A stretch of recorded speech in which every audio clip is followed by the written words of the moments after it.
I'm Robert. I'm the renewable sales manager at Eco Approach. I spend a lot of my days helping landlords find smart, practical ways to future-proof their assets. With the new EPC standard on the horizon, we know there's a lot of pressure to invest, but this isn't just about regulation. I think it's important to note that it coincides well with our core mission at Eco Approach, which is making homes warmer, healthier, and more affordable to run.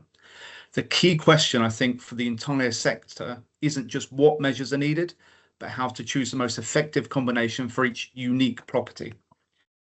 And I don't have to ask you, Luke, because I can do this slide changing myself. To reach EPC C, landlords must upgrade across several categories. I view these upgrade measures as a toolkit we have to work with.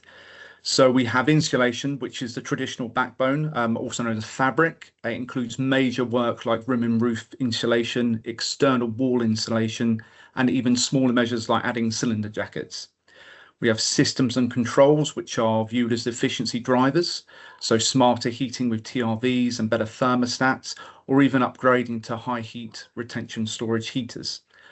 We have renewables. These are quite high impact options, and it's primarily solar PV, and they contribute significantly to the EPC score and very visibly reduce tenants' bills. And of course, you have all the rest of the measures, very simple measures like LED lighting, which can get you vital final points to get you over that C threshold. And they're quite easy to do. So the necessary work, as you can see, it spans quite high cost, high impact, high disruption options like wall insulation, all the way to low cost, low disruption fixes like controls and LED lighting. So there's a huge amount of things that we can do to properties to retrofit them and make them compliant.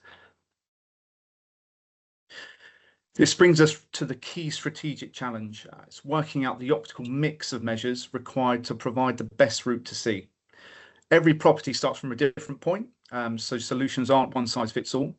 It's a data-driven choice that balances three key factors. We have the EPC point impact, which measures give the biggest point gain per pound spent, the capital costs and finance, how can the landlord minimise their outlay and secure favourable green finance, and disruption risk, which combination avoids lengthy void periods or tenant disputes. For example, choosing solar PV and TRVs for a quick 15-point gain might be strategically superior to tackling disruptive solid wall insulation first. So what I've gone on to do is I've highlighted some typical retrofit pathways here. We commonly encounter these for ground and mid-level flats, and one thing of note is really differences in age. A lot of the pathways that we use are dictated by wall construction. So we move from external wall insulation for older solid wall properties to much easier installation of cavity wall insulation for post-1950s stock. I'm looking at flats here, ground mid-floor flats, where sort of solar PV isn't really an option. When we start to look at post-2000s flats, the focus shifts to system optimization as the building's fabric is generally sound. So we're looking at TRVs, double glazing, loft insulation, programmers, that sort of thing.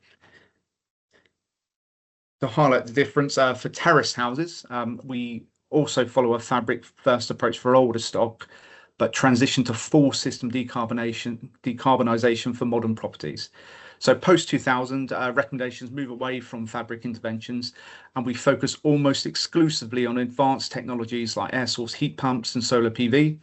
Of course, homes are typically never typical, and this really looks very different in practice. As I said at the start, making these upgrades really shouldn't just be about meeting compliance, and I believe it's a missed opportunity to view them entirely through this lens. They're also about making homes more affordable and comfortable for tenants, and crucially, increasing asset values. So you can see here how measures like loft insulation and cavity wall insulation offer exceptionally fast returns. Loft insulation, for instance, you can save the detached house up to £390 annually. It has a typical install cost of around £1,100 and a lifespan of 40 years. So the ROI on this is quickly realised, and it's very low risk. But the value is broader. So these guaranteed savings, even the simple ones like modern heating controls and switching to LED lighting, are immediately passed on to the tenant. And we know when tenants face lower energy bills, property becomes highly desirable and de-risked. By investing in efficiency, you are directly increasing your property's valuation, future-proofing it against any stricter means that might be enforced, and ensuring continuous tenant demand. So obviously for lenders, brokers and agents, this strategic challenge and all the challenges we're experiencing is a massive opportunity. So we need financial products that are flexible enough to support this nuanced decision making. Lenders need confidence that the capital they provide funds the optimal package that unlocks the maximum efficiency for the specific asset rather than just funding compliance. This means that we all need to rely on the EPC reports as the initial blueprint, but we need to couple it with expert advice to model the various scenarios of retrofit measures. This ensures that any capital provided for a green mortgage or a specialised loan is truly an effective investment and not just a compliance cost. So to sum this all up, the pathway to EPC, it's not fixed. It's a complex strategic puzzle defined by the optimal mix of measures. We need to move beyond single measure thinking, embrace a holistic data-driven approach that balances cost, impact, and disruption.